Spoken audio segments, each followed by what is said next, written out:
Assalamualaikum warahmatullahi wabarakatuh. Perkenalkan, nama saya Isfatur Rahman, mahasiswa Ilmu Komunikasi Universitas Muhammadiyah Yogyakarta, peserta mata kuliah Metode Penelitian Komunikasi Kualitatif tahun 2024. Pada video ini saya akan menjelaskan tentang analisis naratif. Analisis naratif.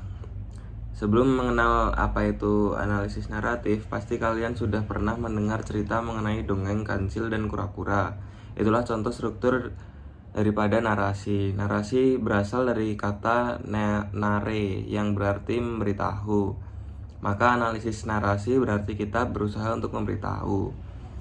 Narasi dapat diartikan juga sebagai representasi dari satu atau lebih peristiwa nyata atau fiktif yang dikomunikasikan oleh satu, dua, atau beberapa narator untuk satu, dua, atau beberapa narasi. Namun, tidak semua informasi merupakan narasi. Contohnya seperti informasi keberangkatan kereta api di bawah ini. Ini merupakan informasi namun bukan narasi. Informasi seperti ini tidak dapat disebut narasi karena tidak ada struktur dan plot di dalamnya. Lanjut, berbeda dengan gambar di sini, contoh komik singkat ini mengandung struktur dan narasi karena terdapat sebuah cerita atau story dan plot di dalamnya. Analisis naratif merupakan analisis yang mengenai narasi baik atau fiksi maupun non-fiksi. Menggunakan analisis naratif berarti menempatkan teks sebagai cerita narasi sesuai dengan karakteristik narasi.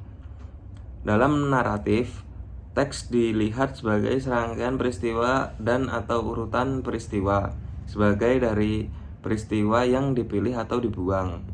Lanjut, sebuah informasi dapat disebut narasi jika satu, terdapat rangkaian peristiwa. Kedua, rangkaian peristiwa tidaklah random tetapi mengikuti logika tertentu. Ketiga, narasi bukanlah pemindahan peristiwa dalam teks cerita karena ada pemilihan. Dalam sebuah analisis narasi terdapat dua hal terpenting di dalamnya, yaitu cerita atau story merupakan urutan kronologis peristiwa di mana peristiwa bisa ditampilkan atau tidak dalam teks. Kedua, ada alur atau plot merupakan apa yang ditampilkan secara eksplisit dalam teks. Model analisis naratif. Ada beberapa model dalam analisis naratif. Yang pertama disampaikan oleh Stephen Todorov. Todorov menyampaikan bahwa struktur narasi selalu diawali dengan equilibrium atau keharmonisan. Kemudian terjadi gangguan atau kekacauan, kemudian tercapai harmonisasi lagi atau equilibrium. Seperti yang dapat kita lihat dalam cerita superhero. Nick Lachey. Selanjutnya ada model dari Nick Lachey, yakni terdapat kondisi keseimbangan. Selanjutnya gangguan terhadap keseimbangan, kesadaran terjadi gangguan, selanjutnya ada upaya memperbaiki gangguan, lalu yang terakhir pemulihan untuk menuju keseimbangan.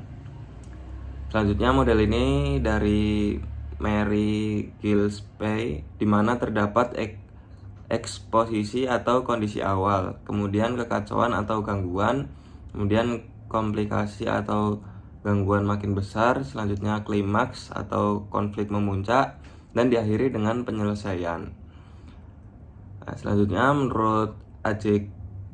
Greimas, pada skema aktansial Greimas terdapat pengirim atau sender, kemudian ada objek, lalu ada penerima, kemudian juga terdapat penolong dan penantang.